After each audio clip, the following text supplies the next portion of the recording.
A fruitarian diet, a diet comprised of entirely fruit, nothing else, is going to lead to some major muscle and bone atrophy. Really dangerous stuff.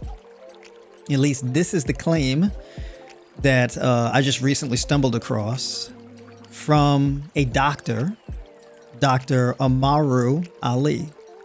So he did a quick video on this, it's about 9 minutes. So I want to dive into this and kind of see what it's all about and give my feedback on it.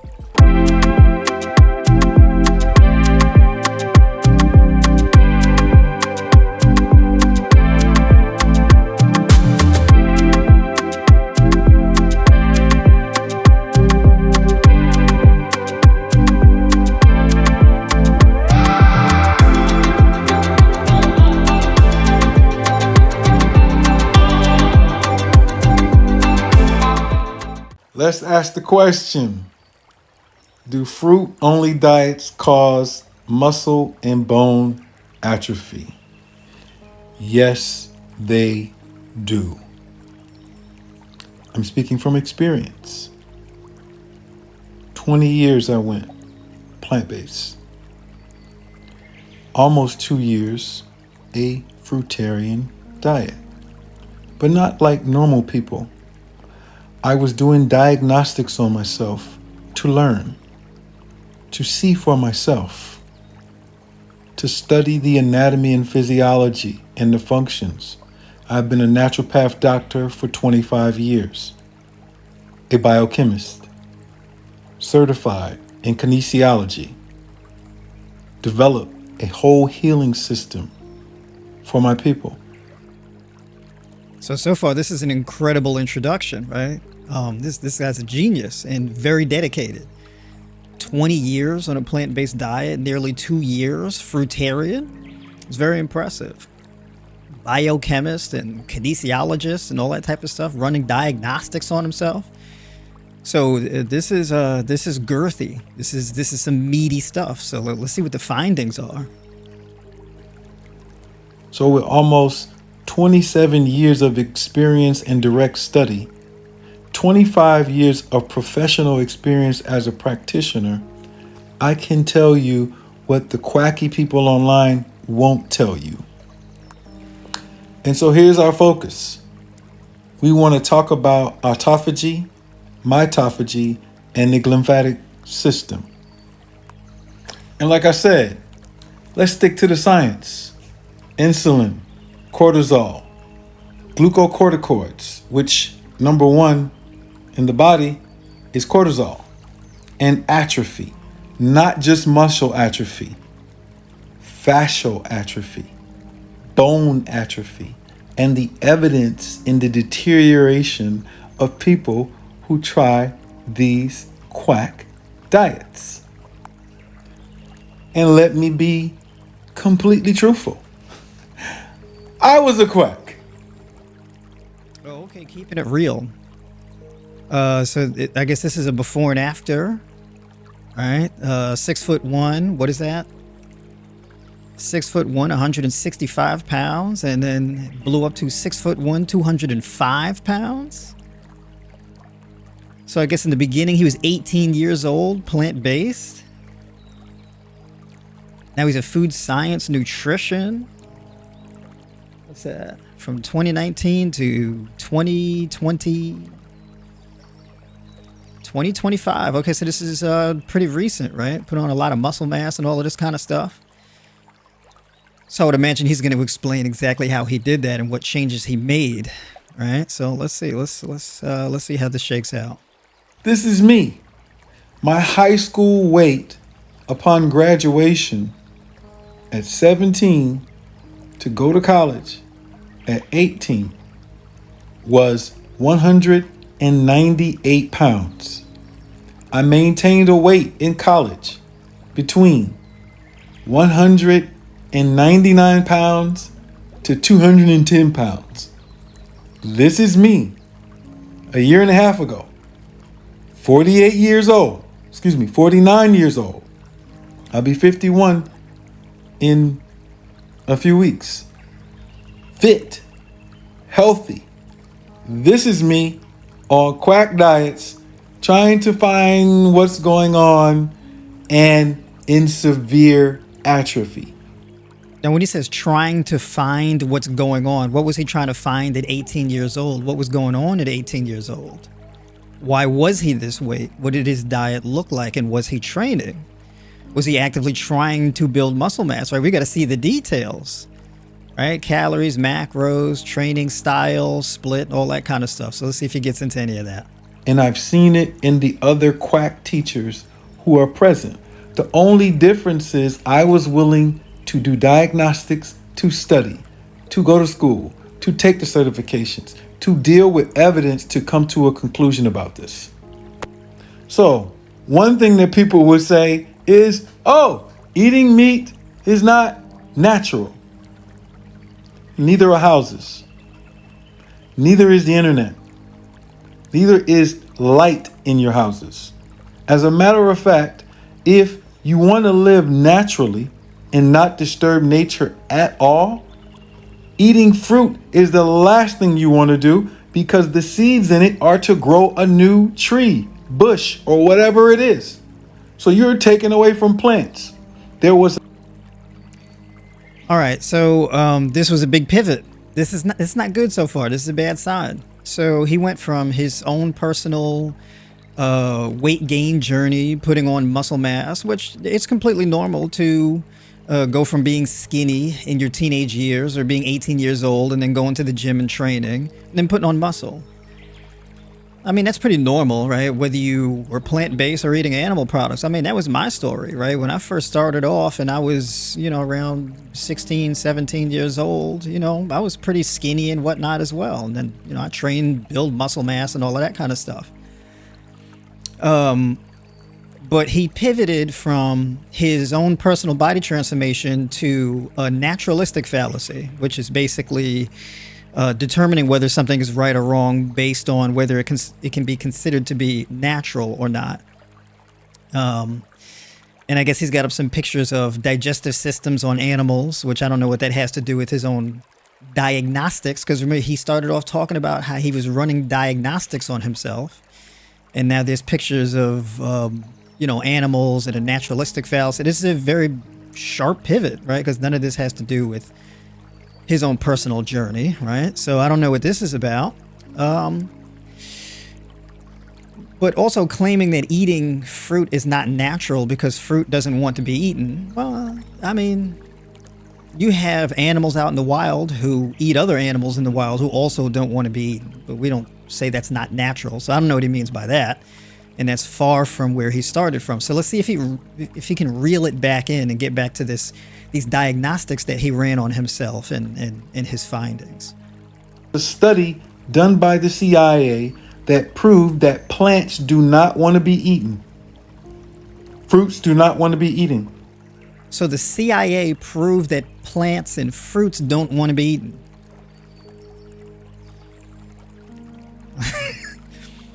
Why would the CIA set out on a journey to prove this?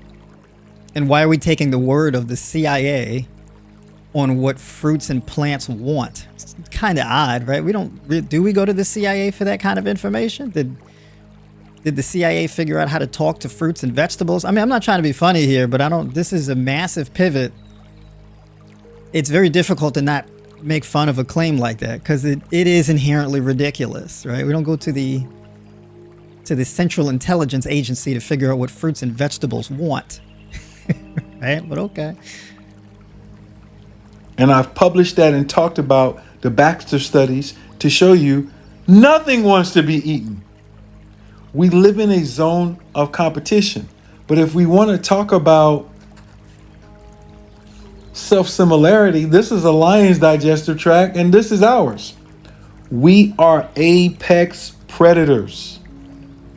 That's what you're not getting through. And this is about adaptation, creativity, and survival. This is a panda. Pandas used to be omnivores. Now, why are we comparing the digestive tract of carnivorous cats in the wild to human beings? I don't know. I don't know what this is about. And now we've pivoted from lions, and now we're at pandas. Okay, so I want to know of the results of the diagnostics he ran on himself when he was on a nearly 2-year-long fruitarian diet. That's what I want to know. I don't know what this pivot is about. I'm waiting for him to get back around to where he started. They stopped eating all animal flesh, and they lost all muscle reflex, fast twitch, the ability to do anything but chew on those goddamn bamboo sticks. And pandas are, if you study pandas, the pandas that are in the wild, they were not able to survive.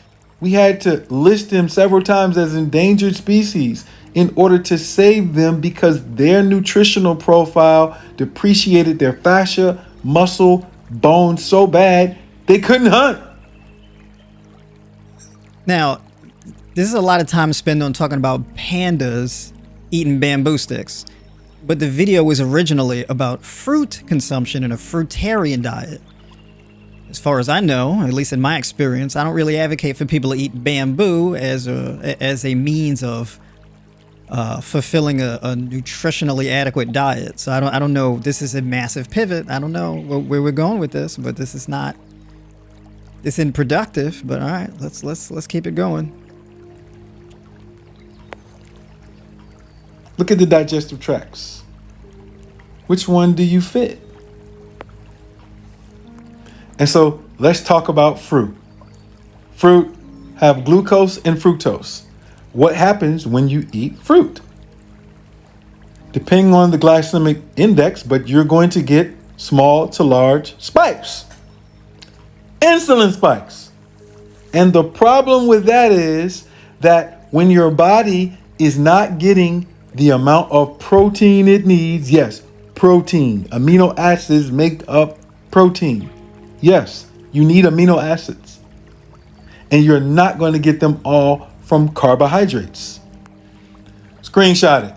Y'all out here juicing, and y'all don't even know y'all taking the cellulose out the fiber.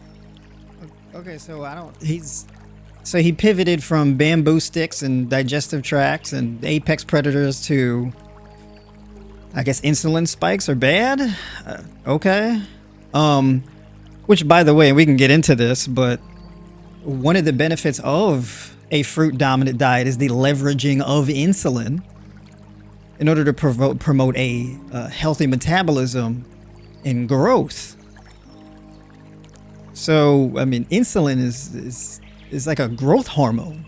It's a transportation mechanism for glucose to enter into your cells to be used as fuel, and that also enhances muscle protein synthesis. Insulin actually aids in muscle growth as well as increasing bone density and shuttling calcium into bone tissue, causing something called osteoblasts, which is the shuttling of nutrients into bone and building up the bone. And then there's osteoclast, which is the opposite. So insulin spikes are not really a negative, which he should know that with all of his 20 plus years of diagnostics and being a doctor and helping people and all these amazing things that he's accomplished in his life. Surely he should know that. But then when you're like, well, you don't get all of your amino acids from carbohydrates, it's kind of like, well, you don't get amino acids from carbohydrates, you get amino acids from protein. So I don't know. Surely he knows where amino acids come from. So I don't know what that claim is about, but all right, let's keep going. Fiber, which helps you with the digestion. So now I guess he's taking a shot at people juicing and talking about how you remove the fiber that aids in digestion. Okay. I'm not really understanding where he's going here. It seems a little bit random. Juicing serves its purpose. So for example, maybe you want the nutrients from the fruits and vegetables to hit your bloodstream faster. So you remove the fiber in order to have those things go through your digestive system faster. and then enter your bloodstream faster and be taken up by your cells faster, which is the primary benefit of juicing in the first place. So, all right, but yeah, we'll keep going here. And yes, there are clinical studies. Screenshot it.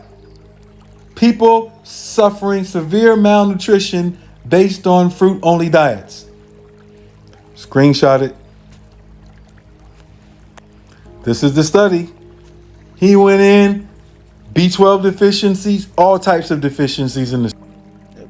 Well, it's kind of hard to read with him in front of it, but I want to know about his diagnostics, right? Because he said he ran diagnostics.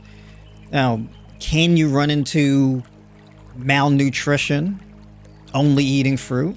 Sure, you can. But the basis for malnutrition is not getting enough food in general. That's the basis for malnutrition. So this is not unique to like a fruit-based diet. But okay, let's continue on here. Study. Screenshot it. Now, also, he's not posting the name of the study. So he's saying screenshot it. It's like, well, you can't really screenshot a whole study.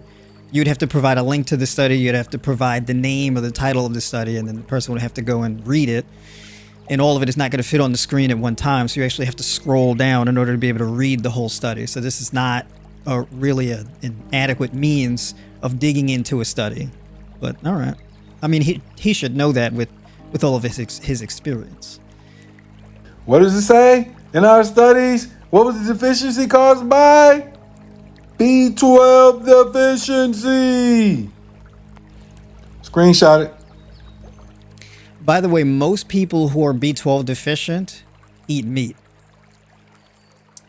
So, but all right. I mean, also B12 is predominantly either made in your gut or it's made in bacteria or made from bacteria. Bacteria make B12. That bacteria can be in the guts of animals. We make it in our own gut, as well as the bacteria that you can find in fresh water sources that also make B12.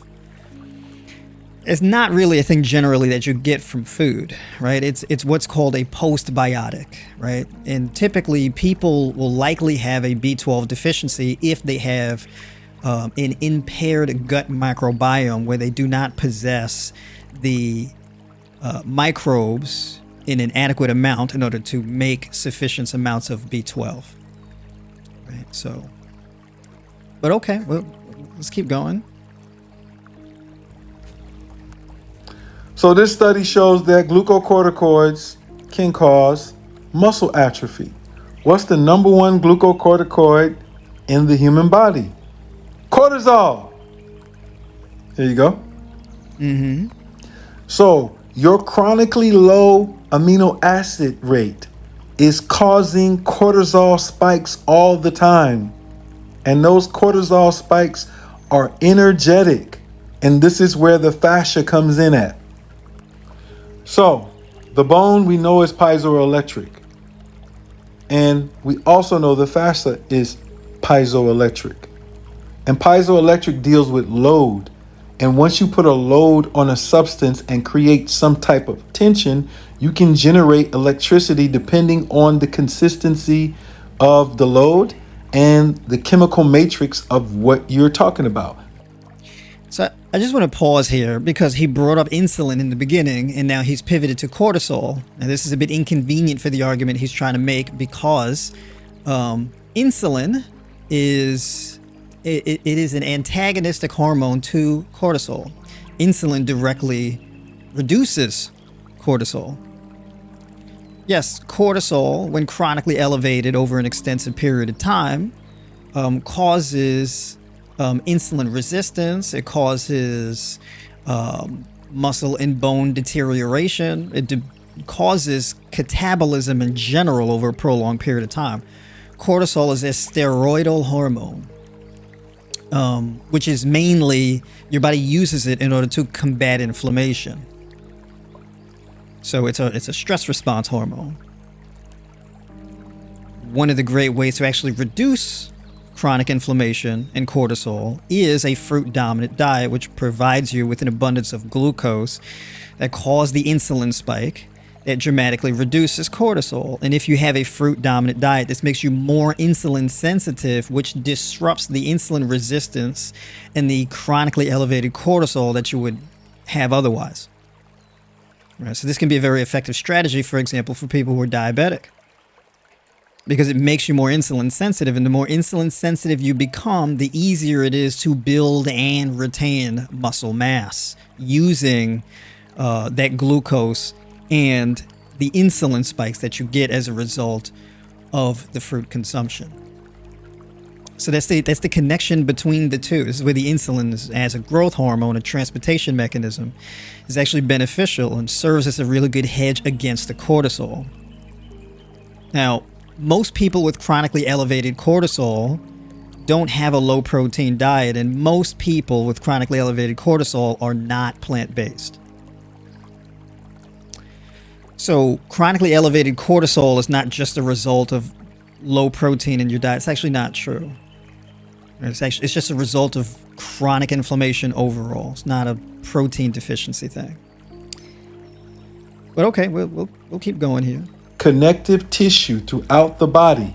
The fascia is touching everything.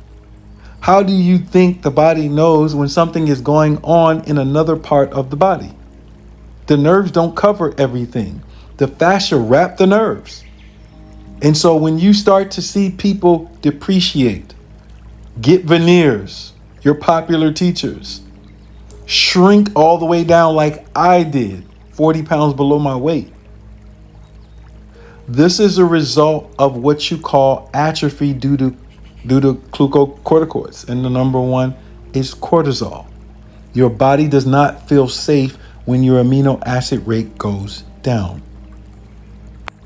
And so here's insulin. When insulin is present, autophagy is not present.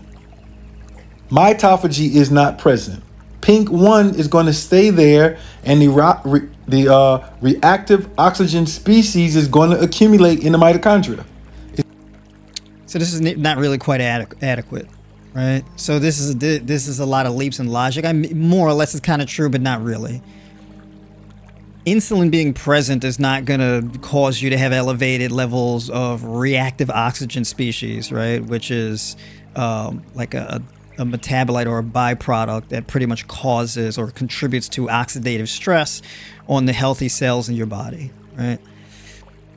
Just saying insulin present is going to cause all these issues. And it's like, I mean, kinda, but not necessarily. Sometimes it depends, right? You have to be a little bit more nuanced. It's not just, if insulin's present, you're going to have all these issues. It's not really true, right? So how long is the insulin present for, right? And then if the insulin is present, what's going on with the glucose levels? How is the insulin interacting with your cells and this type of thing? So it's a bit more of a nuanced conversation. So this is it's not really quite accurate. Kinda, but not really. There's a lot of missing information there.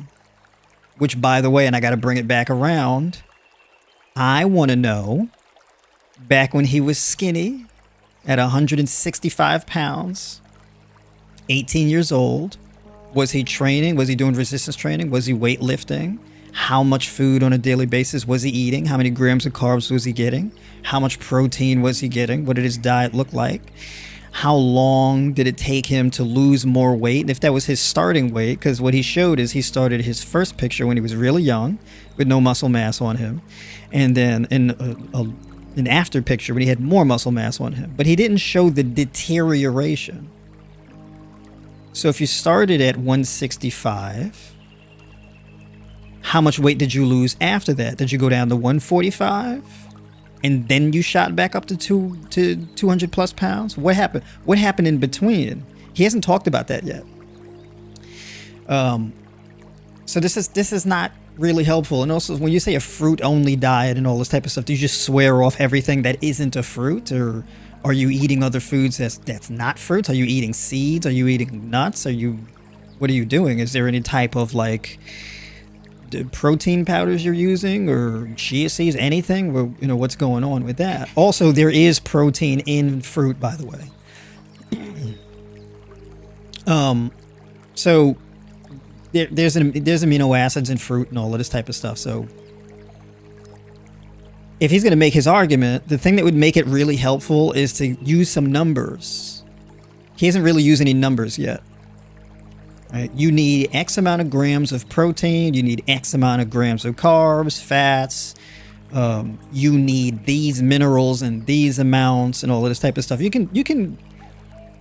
can fit a lot of really important information. So if people did want to follow a fruit-based diet, you can say, hey, these are the major pitfalls and mistakes that people make that cause them to lose way too much weight, and they get, atrophy and different things like that, and show them how to avoid those pitfalls. But he hasn't really done that in this video yet, so I don't really see much of the value here, but we'll keep going. It's going to accumulate throughout the cell. So when insulin is present, you can't get AMPK. AMPK leads to autophagy. Autophagy is what cleans your cells, recycles the amino acids. And from those amino acids, it can create gluconeogenesis. Meaning, I can eat a piece of bison before 7 p.m. By 10 p.m., insulin is all the way down, AMPK is ensuing, autophagy is coming. Yeah, so AMPK largely is a metabolic shift that your body engages in when there is an absence of available nutrition. Now, you can really leverage AMPK by fasting or some type of high-intensity aerobic exercise that would trigger something like autophagy and shut off mTOR, right? So he's not really explaining what AMPK is. If you eat a piece of bison, like he says, that's going to shut off AMPK and turn on mTOR. So I don't know what point he's trying to make here. I mean, with his experience, he should know that. If you wanted to adequately leverage AMPK and shut off mTOR, the easiest way to do that is to exercise and then engage in some form of fasting, whether it be for 16 hours, 20, 24 hours, 36, whatever the case may be, if you really wanted to leverage AMPK in order to go through some cellular cycling, improving mitochondrial function, and engaging in autophagy, this type of thing.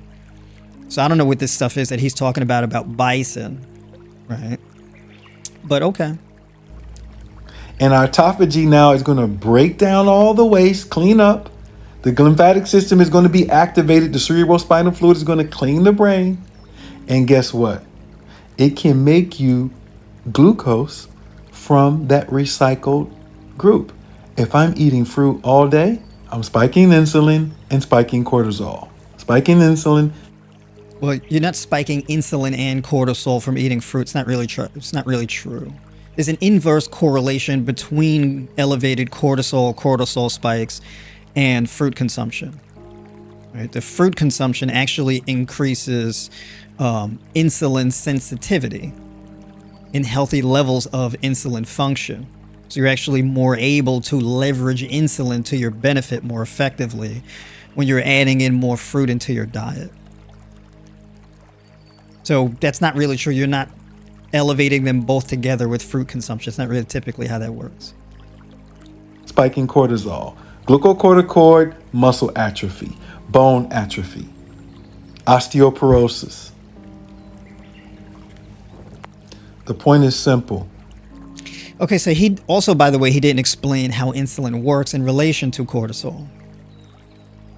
So he went into fascia, which it's a bit of a separate conversation, because the health of your fascia depends on a lot of different factors: sleep quality, nervous system recovery, a lot of things. I mean, the way that you move, muscular imbalances, overuse injuries. There's a lot of things that affect your fascia. Fascia is basically like tissue that encapsulates and wraps around your muscle fibers and holds them in this bundle, right? Along with like your nerves and all of that type of stuff, right? It's like a casing. Like think of like a wire And then there's the plastic coating or whatever the case is, or some type of fiber stitch that wraps around the wire. That's like what your fascia is like. So he went into a lot of detail about fascia and electricity and all of that type of stuff, but he didn't explain the relationship between insulin and cortisol, which I can understand why he wouldn't, because if he were to do that, that would be very inconvenient for the argument that he's trying to make. So, all right, what else does he have to say here? You need amino acids in order to survive. Okay, so we get it. Now, people like me are going to be very inconvenient for these kinds of arguments because I am a big advocate of a fruit-dominant diet or fruit-based, plant-based diet, right?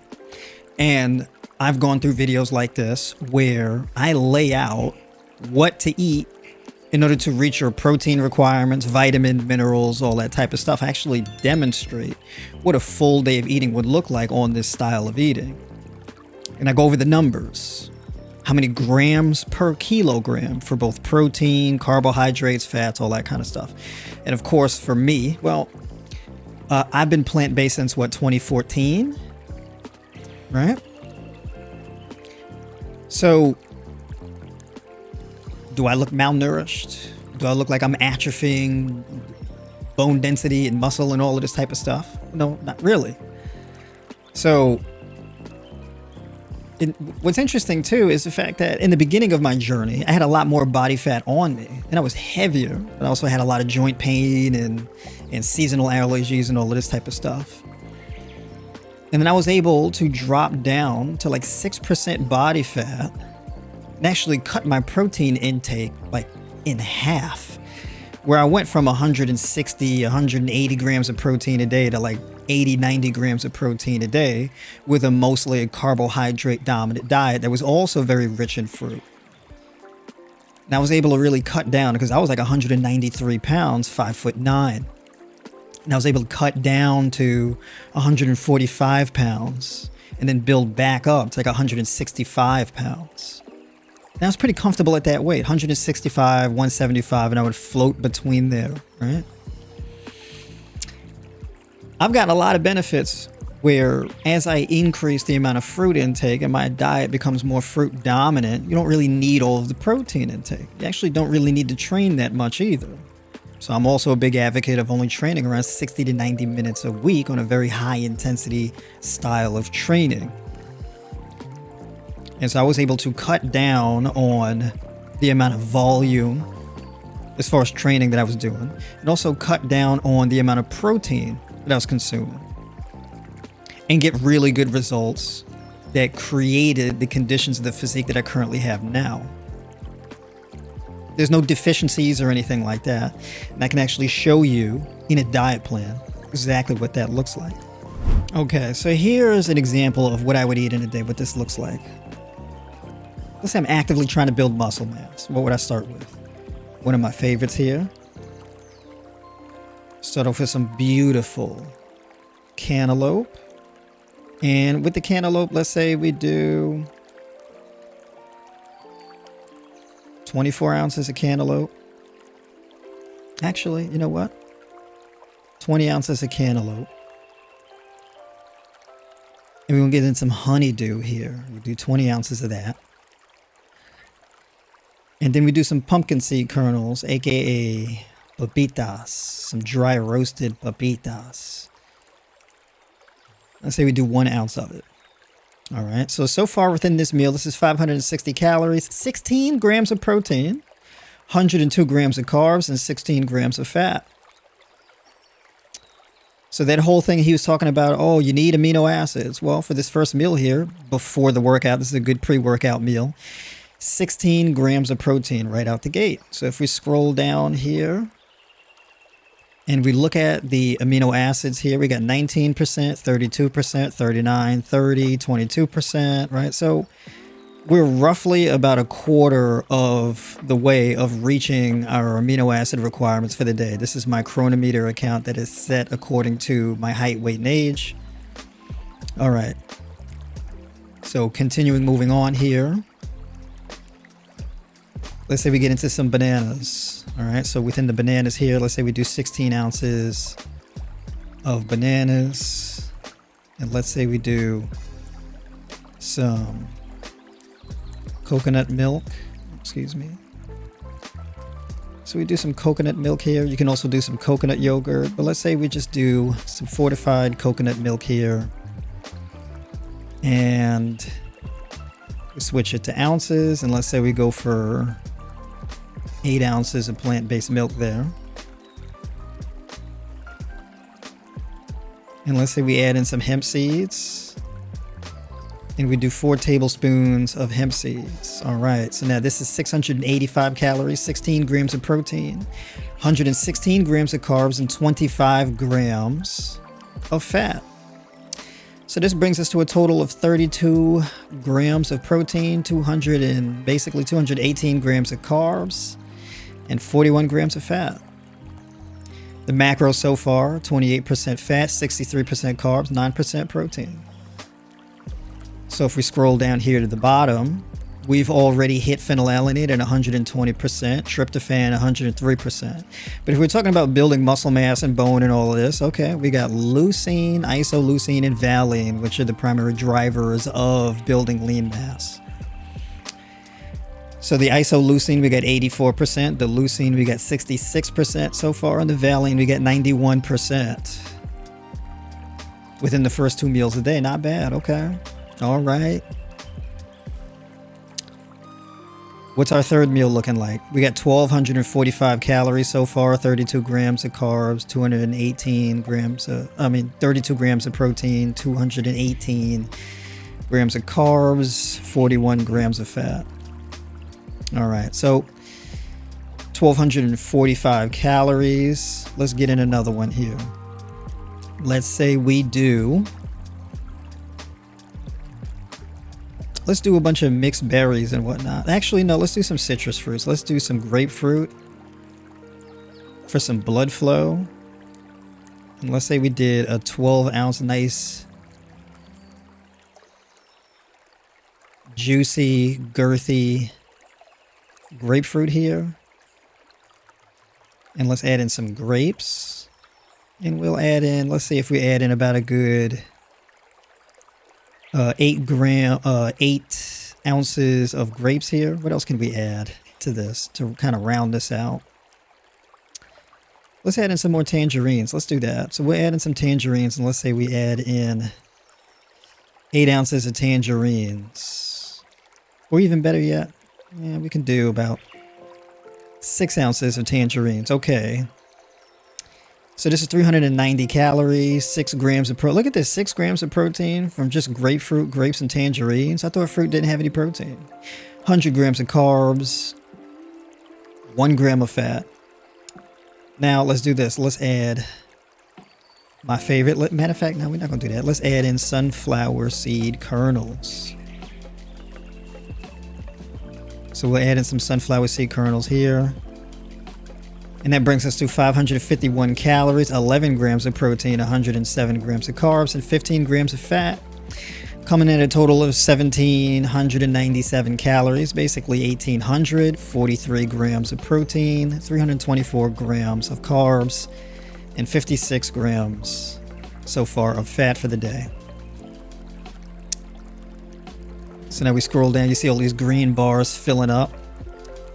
So far, this isn't really looking like a nutrient-deficient diet. Okay, all right, fair enough. So we scroll down here, going back to those branched-chain amino acids that we need in order to build some muscle mass. Isoleucine, we're at 111%. Leucine, we're at 85%. Valine, we're at 118%. Doing pretty good on the protein so far. And of course, if you're trying to gain weight, as a man like himself, we definitely want to eat a bit more than 1,797 calories, right? 1,800. And we're at a baseline of 324 grams of carbs. So now let's build in our fourth meal of the day. So let's say the first meal we had at 6 o'clock in the morning. The second meal we had at around 10 o'clock. And let's say this third meal was around 12, 1 o'clock. So now this next meal will be, let's say, around 4 or 5 o'clock. All right. So let's say we did a chickpea curry stew kind of deal. So let's say we do 9 ounces of cooked chickpeas. Let's get some broccoli in here. So for the broccoli, we'll do in a good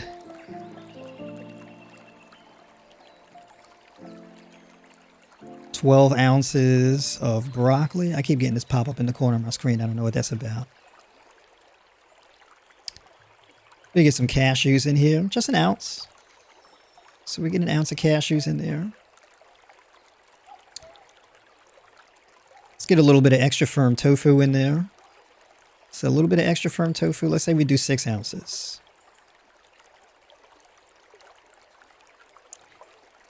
And let's add in some baby Bella mushrooms. Let's say we do 4 ounces of that. So far, this is 891 calories, 64 grams of protein, 104 grams of carbs, and 32 grams of fat. And this is 2,687 calories, 108 grams of protein, 429 grams of carbs, and 88 grams of fat. So the protein is at 14% of our macros, carbs is at 59, fats at 27. And look at this, as far as our targets are concerned, we got 99%. 99%. And if we scroll down, look at the protein. Isoleucine, 304%. Leucine, 223%. Valine, 261%.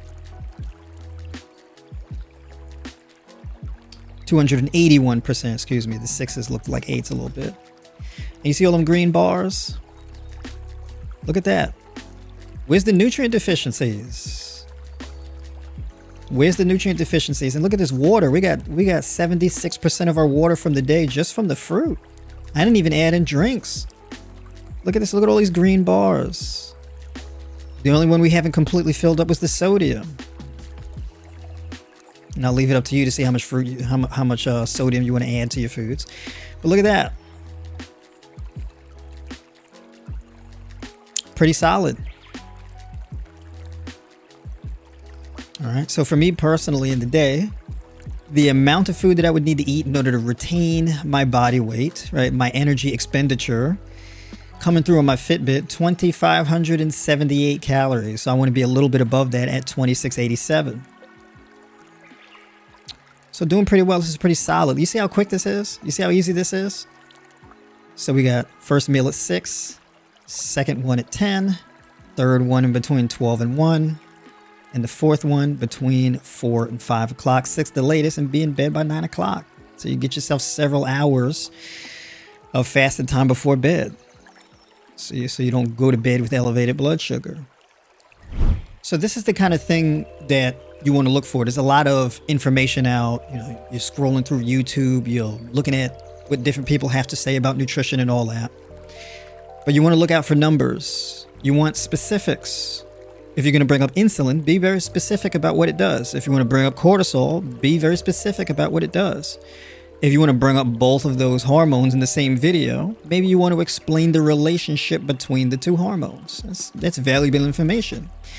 If you're going to say, oh, this diet is deficient in protein, okay, what exactly is a protein deficiency? How low does the protein have to be, and for how long? Now, what I just showed you is not like a strict fruitarian diet where you're only eating fruit in the day, which because that's not all of what a fruitarian diet is. And we don't have that kind of stringency with any other type of diet. You know, a carnivore diet doesn't mean, hey, you only eat meat. They also eat, eggs and dairy products and things like that. They don't exclude those things simply because they're not meat. No. A vegetarian diet would include dairy and eggs. Those aren't vegetables, but people still include them. Even a vegan diet is just all plant-based, just anything that comes from plants. And so a fruitarian diet basically can be a fruit-dominant diet where the overwhelming majority of all the food comes from fruit. But you can have like a nice cooked, satiating, savory meal at the end of the day, like I just showed you. And I added seeds in, well, because seeds are also a part of the fruit. All right, so, hey, fruit and seeds, they go very well together.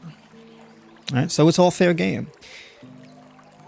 So the moral of the story is, as long as your diet has anywhere between 1 gram of protein to 1.6 grams of protein per kilogram of lean mass, you're fine. You don't got to worry about a protein deficiency.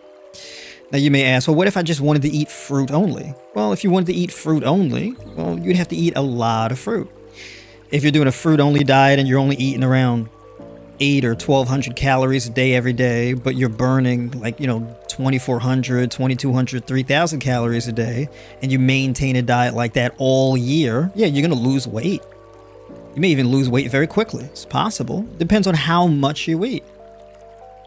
The thing that primarily drives muscle and bone loss is, number one, not training, not doing any resistance training.